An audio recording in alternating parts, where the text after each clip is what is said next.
ध्यायेत् शारदचन्द्रसुन्दरमुखम् ताम्रारविन्देक्षणम्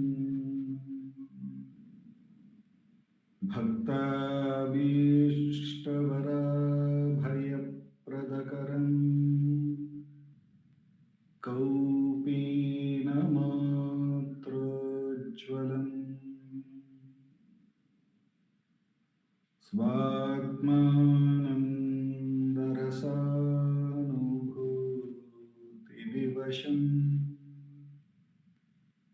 सर्वानवद्याङ्गकम् श्रीमन्तं श्रीरमणीश्वरं गुरुवरं योगासनाध्यासितम् ध्यायेत् श्रीरमणीश्वरम् ध्यायेत् श्रीरमणीश्वरम्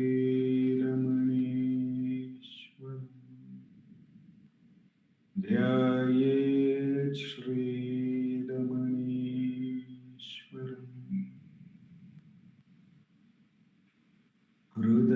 हृदयकुहरमध्ये केवलं ब्रह्ममात्रम् यहमहमिति साक्षात् आत्मरूपेण भाति हृदि विषमनसा स्वं चिन्वतामच्युतव पवनचलनरोधात् आत्मनिष्ठो भवत्वम्.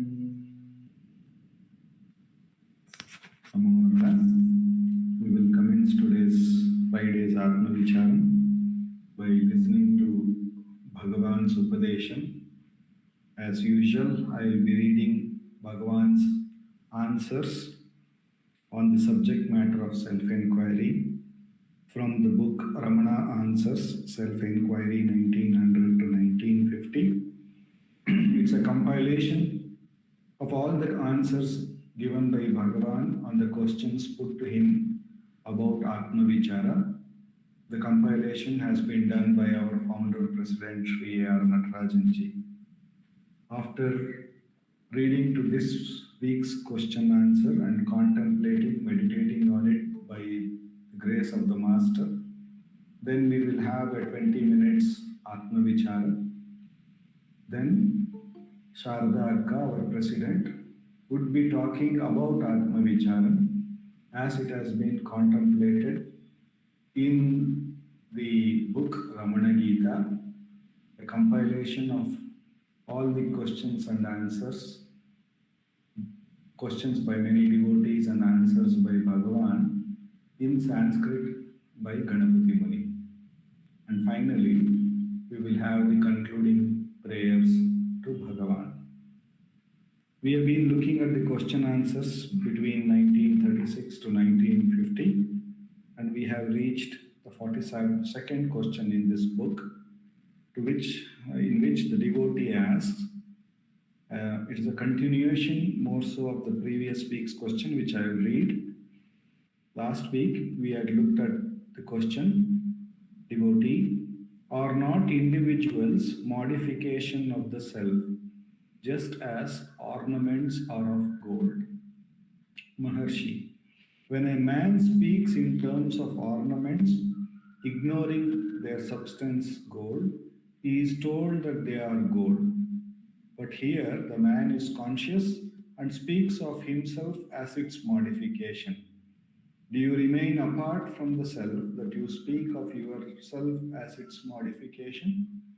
So Bhagavan is trying to bring out the subtle difference which we saw, that if somebody is not aware of some higher truth called self, and he has always believed his body, mind, name, form of himself and everybody is real, then he can be introduced to the higher reality or the only reality, which is the self.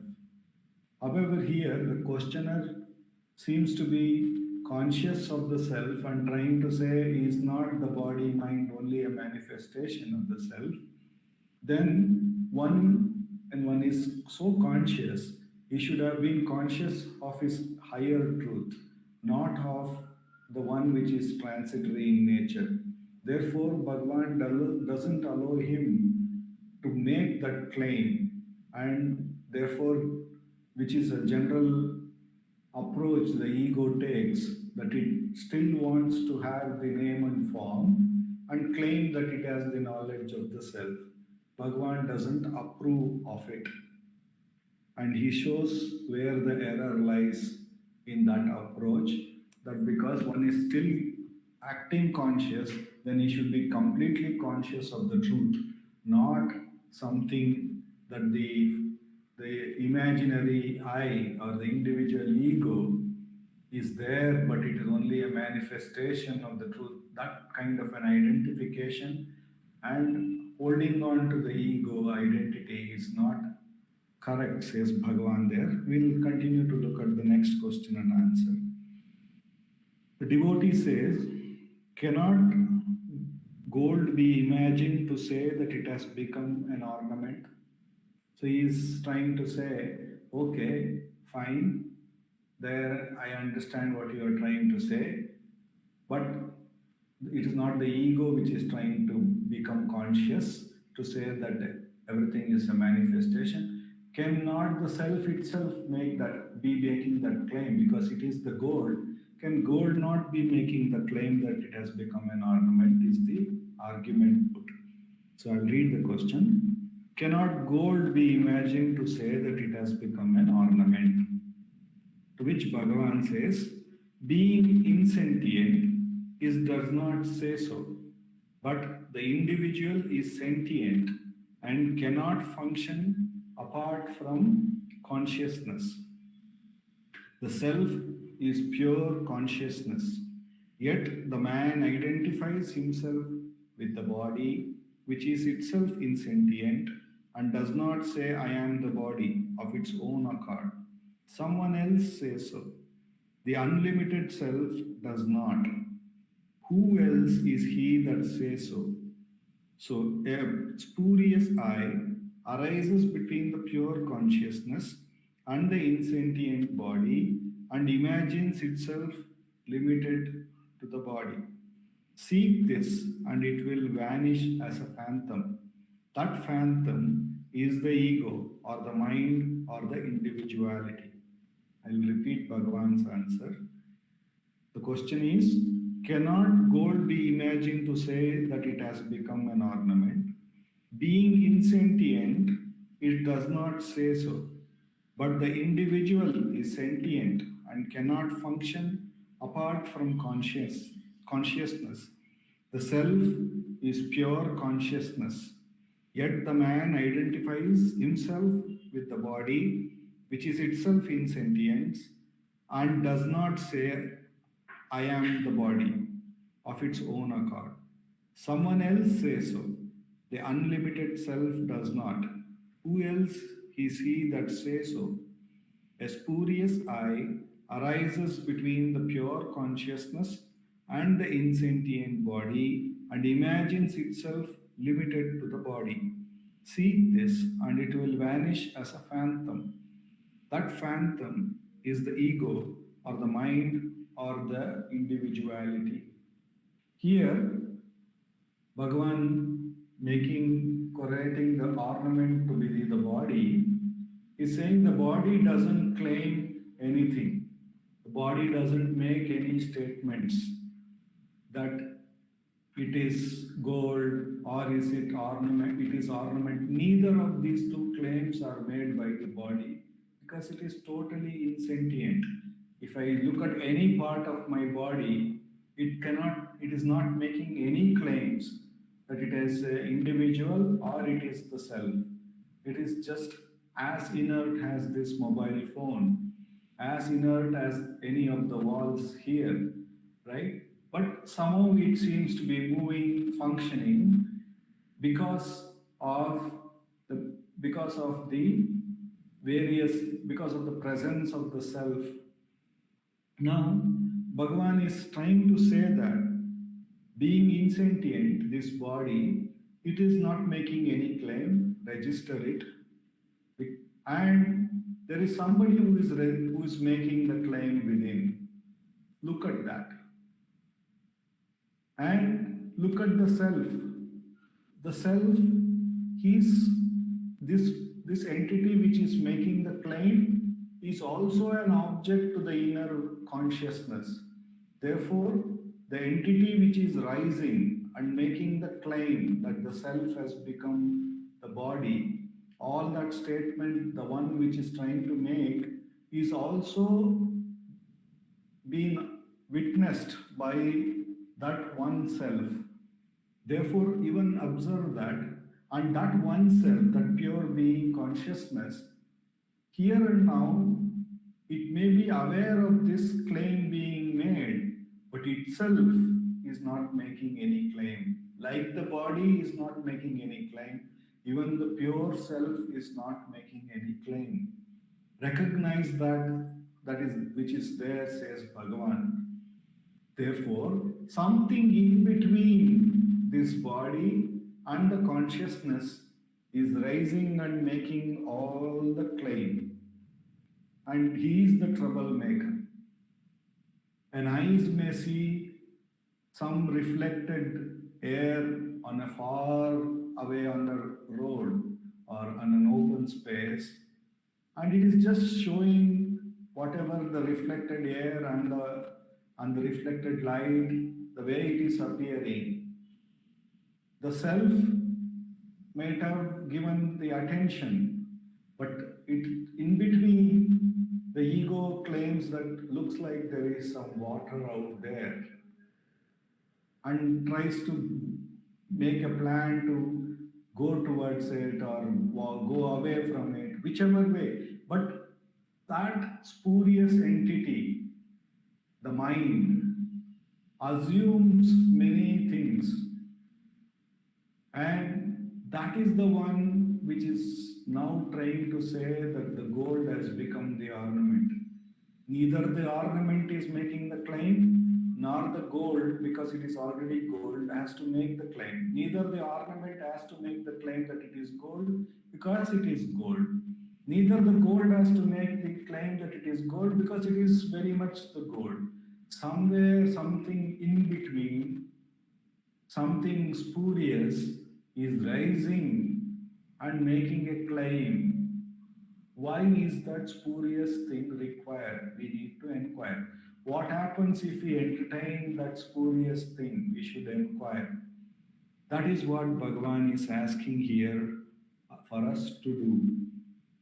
So the moment we identify with that spurious thing, all imagination starts, and that spurious entity itself is imagination. That is the first division in oneself. And that division gives rise to many divisions, many choices, many questions, doubts, and everything, and makes us feel that we are a limited being, because it takes the consciousness of the self and limits to the inert body and creates a notion of individuality, a separation from the rest. And that separation continues to give us more and more trouble with every interaction that we have. Though all interaction is nothing but of the self, we see that no, this is me, something else is different, and therefore all the trouble starts only because of that. So until that phantom entity is questioned, that phantom entity will not vanish. Now that phantom entity, in order to sustain itself, will always make us look for some objective knowledge. It doesn't give us any subjective information. It doesn't tell us about the self at all. It always makes us, even the self, when we go into self inquiry, it will try to say that I should be able to see the self. I want to see it like an object and realize. And that's how it continues to survive. Therefore, Bhagavan says, seeing the self is actually being it and not anyway seeing it as an object.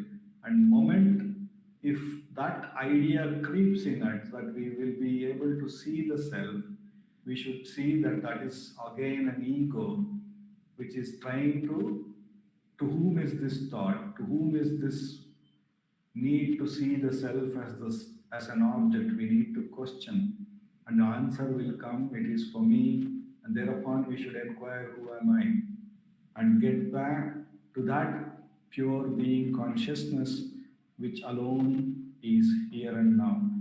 So, with the immense grace of Bhagavan, with which we have come, we have to understand that we are gold, and none of this ornament which are appearing, these are all, or a relation created to that ornament is all imagination. It is gold and gold only. Even though this ornament is there, it is nothing but gold. Everything is the self. Everything is H2O in ocean, whether it is a wave, whether it is a silent ocean, whatever it is just water. Like that, everything is that one self, pure being consciousness.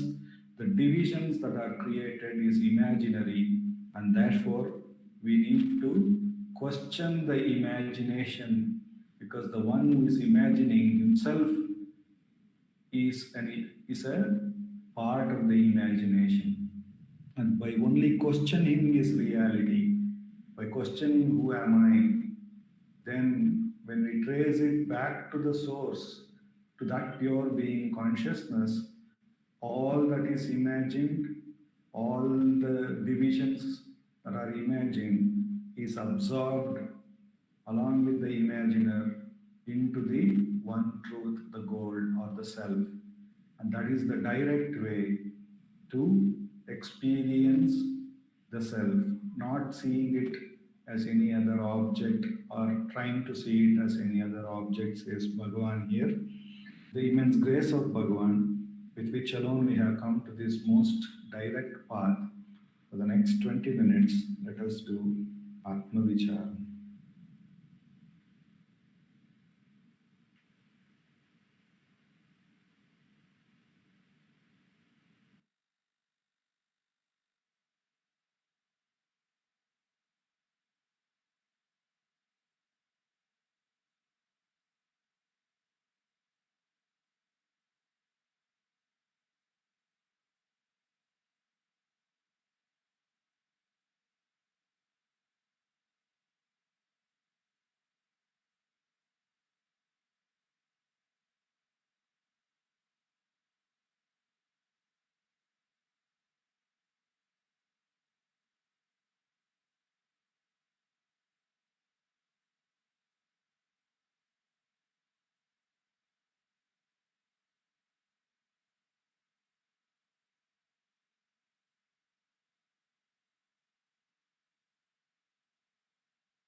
Namo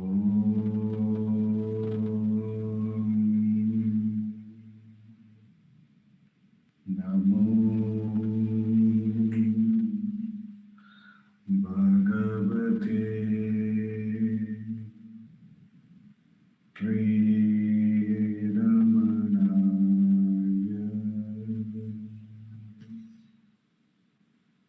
Namo Rama.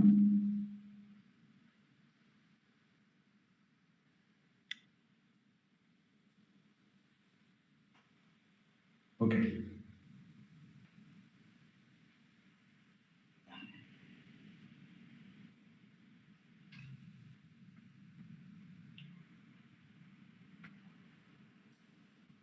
So Bhagavan, in the question answer that we looked at,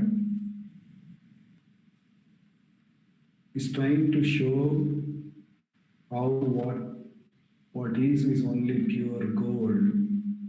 But whenever we claim that we are not aware of the self,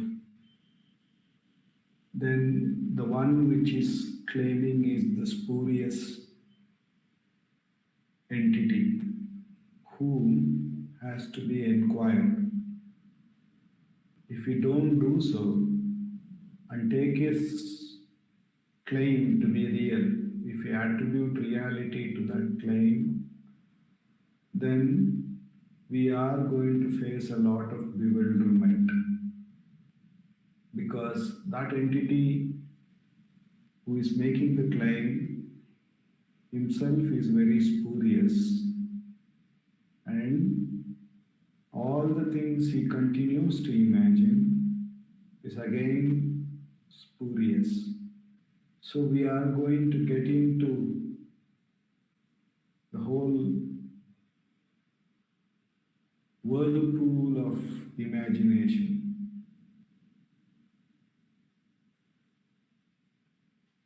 It is the eyes through which we see objects. And if the eyes doesn't see itself, doesn't mean that it doesn't exist, isn't it? Similarly, it is through the awareness we are aware of everything. But an attempt to see the awareness itself, which commonly happens because of the habit, and that habit and the one who wants to see all belongs to this spurious entity, says Bhagavan here. Therefore, if we give a reality, and therefore when we sit in meditation, we want to see the self rather than be the self, then there, instead of attending to the self, we are attending to the spurious entity. Therefore, we should diligently question, who is that who wants to see the self? Who is the one who wants to experience it? Me. Who am I? Trace it back to that pure awareness, pure being awareness, and remain as that, here and now. Then there is no doubts, there is nothing to be achieved by due to the lack of any ideas there. The self is one, here, full and peaceful. That becomes our direct experience. So Bhagavan, with enquiry, is making us question this spurious entity. Often Bhagavan gives a story of the groom and the bride, where the bride people had went to station to receive the groom at the party, and somebody wearing a nice tie and a nice dress was standing next to the groom's father. The bride's team understood he is some important person of the groom's side. And then on the groom's people got down, the same gentleman went and stood next to bride's father, and the groom's team understood he must be some important person on the bride's side.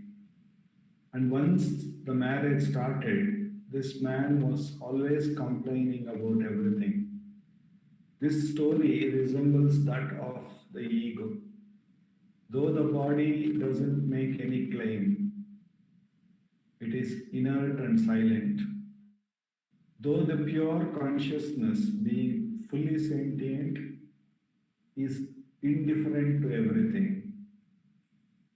The ego, which identifies with the body at times whenever it is convenient, and identifies with the consciousness whenever it is convenient, he goes on to complain in this natural marriage of the body and the consciousness that from morning till evening, this is not right, that is not right, this is not correct. Only by inquiring the reality of that guy, he vanishes, says Bhagavan.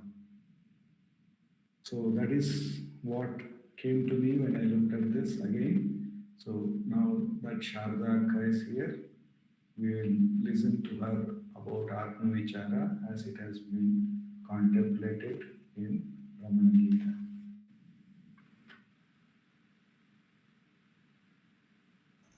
Namo Ramana. Prostrations to Ramana. Shining is the self in all beings.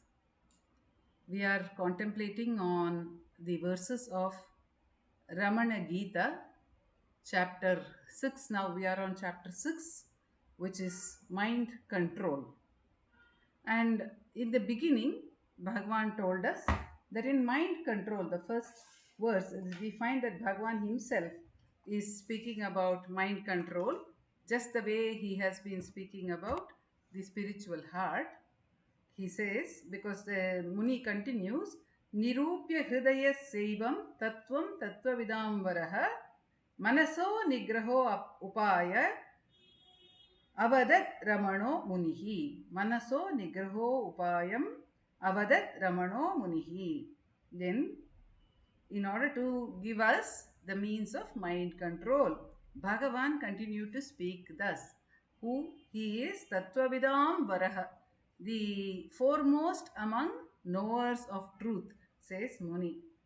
नित्यवृत्तिमतां नृणां विषयासक्तचेतसां वासनानां बलीयस्त्वात् मनो दुर्निग्रहं भवेत्. So Bhagavan says that when one is completely given to thoughts, all the time given to thoughts, then what happens is that it is difficult to control the mind. Mano durnigraham bhavet. So what should one do? Bhagavan says, Chapalam tanhi grinhiyat pranarodhena manavah पाशबद्धो यथा जन्तुस् तथा चेतो न चेष्टते. So when one controls the breath, pranarodhena manavaha, when the mind is full of chapala, it is moving all the time, it is full of desires. When one wants to control such a mind, what can one do? One can do prana rodha, control of breath. What happens if one controls the breath? Bhagavan says, Pasha baddho yata jantuhu. Like an animal tethered with a rope. An animal is bound with a rope to one place. So, how much can it move? It can move within the periphery of that rope alone. In fact, in our home, when we were young, there was a servant maid. She had to bring her young daughter, 2-year-old daughter, and obviously the child would be all over the place.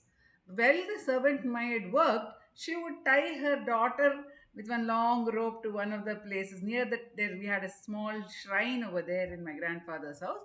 She would tie her near the shrine, and the child would be in and around the shrine. The mother could keep an eye on her, but the child would not stray. She would not get into mischief, and she would not get into any danger also.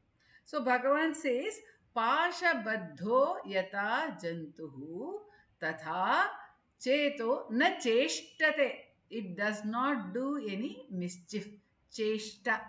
So the cheshta is mischief. In fact, the old devotees of Bhagavan, they have said that when Bhagavan wanted to scold somebody, he would only use terms like cheshtai and kurumbu.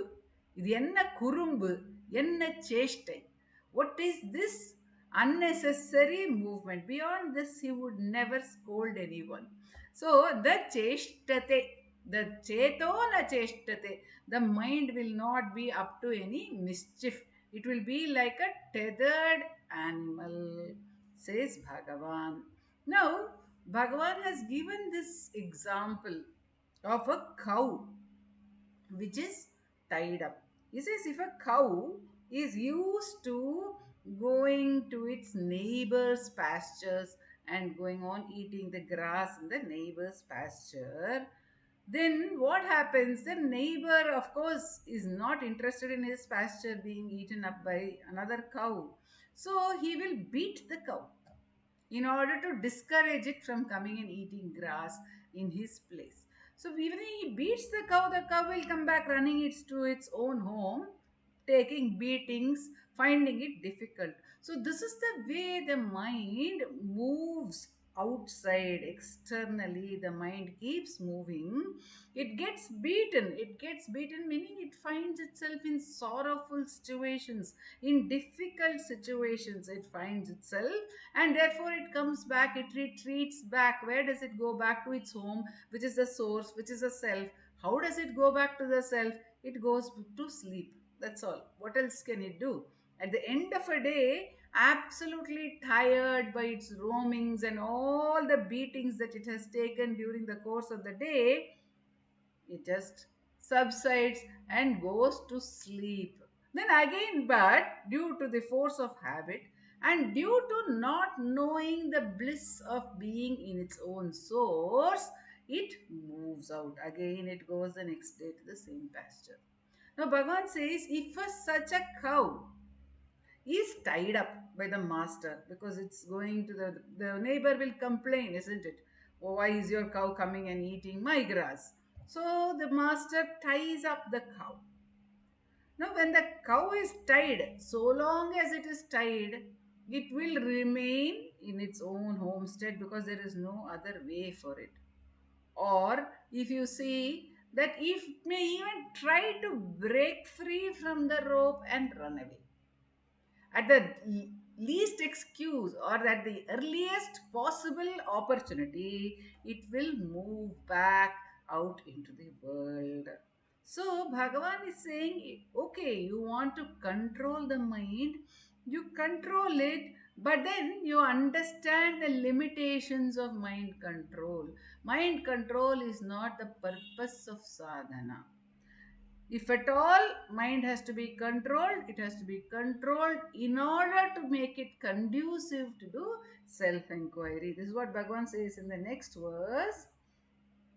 प्राणरोधेन वृत्तीनां निरोधः साधितो भवेत् वृत्तिरोधेन वृत्तीनां जन्मस्थाने स्थितो भवेत्. If you control the thoughts by controlling breath, what will happen? Mind control will be achieved. Prana rodhena vrittinam. Thoughts are moving very fast. I need to control the movement of the thoughts. So let me control my breath. The moment one controls the breath, thoughts are also controlled. Nirodha sadito bhavet. Control is achieved. But if you control thought by thought, vrittirodena vrittinam, janmasthane sthito bhavet, it will take you back to the source of thought, says Bhagavan. So there are two indications in this verse. One, if possible, go directly for self-inquiry. Do self inquiry itself, then automatically thoughts will subside in the source. Find out the source of thoughts. Watch the mind with the mind. Vritti rodhena vrittinam. By the mind, control the mind. Don't control the mind through breath. Control the mind through the mind itself. How is the mind controlled through the mind? The mind may be controlled through the mind either by watching of thoughts. We may watch the thoughts. We may hold on to a single thought. Say if we do japa, or if we do any single thought, if we have dhyana, if we have one image of the supreme in our hearts, we focus on that single image, or we have the name of the ishta which we are going on repeating the name, the japa. These are all ekachinta, single thoughts which we give to the mind. Automatically mind will get controlled because it is not running after 100 things. So these are two methods of controlling the mind with the mind. Another way of controlling the mind with the mind is to watch the thoughts. When we watch the thoughts, what happens? Then also thoughts will slow down because there is no more any attachment to the thoughts. And we are not discriminating between thoughts. When we don't discriminate between the thoughts, their their fury will come down, it will subside automatically, so the thoughts will become less. Actually, Bhagavan says, don't run with the running mind. Don't run with the running mind. Don't keep running with it. So, when a thought arises, if we pursue it, then it leads to thousands of thoughts. But he says, if we don't do that, if we just watch the mind, we are not running with the mind. First is we realize that I am not the thoughts. I am the watcher of the thoughts. At that point of time, I become the watcher of the thoughts. I am no longer concerned about the thoughts. Some are heavy thoughts, some are light thoughts, some are happy thoughts, some are sad thoughts. And the variety keeps us engaged all the time. It seems to be varied.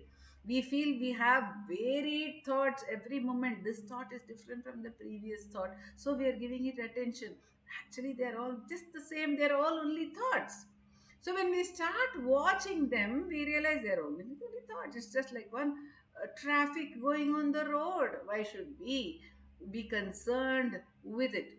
Swami Tyageshananda, he would say that supposing you are watching, you're sitting by the roadside and you watch cars going. Every car going, you don't stop it and get into it. If you get into the first car which you see, whether or not you know who is there, what is there, then it will take you somewhere, it will drop you somewhere else. Then you have to take another car from there. You do not know where you are going. But supposing you see a friend, you may wave out to the friend, you may get into the friend's car and go. So he would say you use your discrimination, don't follow every thought. But then, even if we go with a chosen thought, we have to go some distance. But if we do not go with any thought, we are just watching all the thoughts, what happens is the mind will quieten. However, even with such quietening, what happens is only mind control, says Bhagavan. What happens is Nirodha sadhito bhavet. Mind control happens. But the mind does not abide in its source. The mind does not become aware of its own source. Vrittirodena vrittinam janmasthane sthito bhavet, says Bhagavan. How is that? Even if we control, if we watch the mind, with the mind, we have to watch it in such a way that we are able to get to its source. How? When Bhagavan says, when you are watching, you realize that there is a watcher. When you are thinking, you realize there is a thinker. Take the thinker back to the source by asking, who am I? You have to take the I back to the source. It is true that when one watches the mind with the mind, a great degree of detachment will start happening. When we watch thoughts, or when we have the ekachintana, when we have that love for the single ishta, a great degree of detachment will happen, and the mind becomes purer and purer and purer, and gradually that will take us to the source. But if we want to directly dive into the source, then we can inquire as to the nature of this I. That is the ultimate watching or control of the mind with the mind. Controlling the mind with the mind, the best way to do so is to do self inquiry. Is the indication of Bhagavan over here. In the next chapter, of course, he is going to tell us in detail about self inquiry, but here he is indicating that there are two options which he has talked about in Upadesha Saram also. लय विनाशने उभयरोधने लयगतं पुनर्भवति नोमृतं प्राणबन्धना लीनमानसम् एकचिन्तना नाशमेत्यदः प्राणबन्धना लीनमानसम् mind will only be lulled, it will be quiet for some time. Temporarily, it will be quiet. However, that quiet mind can be used to turn attention back to the source. To that degree, one may use the method of breath control as an aid to self inquiry, is Bhagwan's suggestion over here. He gives it as an aid to self inquiry, and several aids are given by him even in Upadesha Saram. Among them, breath control is one of the major aids to control the mind, which must then, we must never forget, which must then be taken back to the source, because self abidance is the goal. Experiencing our own nature, our true nature is the goal. And Bhagavan is ever pointing out to that in his infinite grace. Om Namo Bhagavate Shri Raghunath.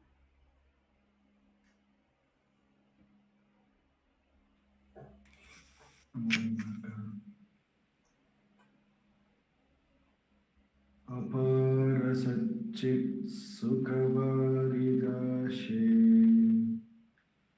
यस्योर्विमात्रं भुवनं समस्तं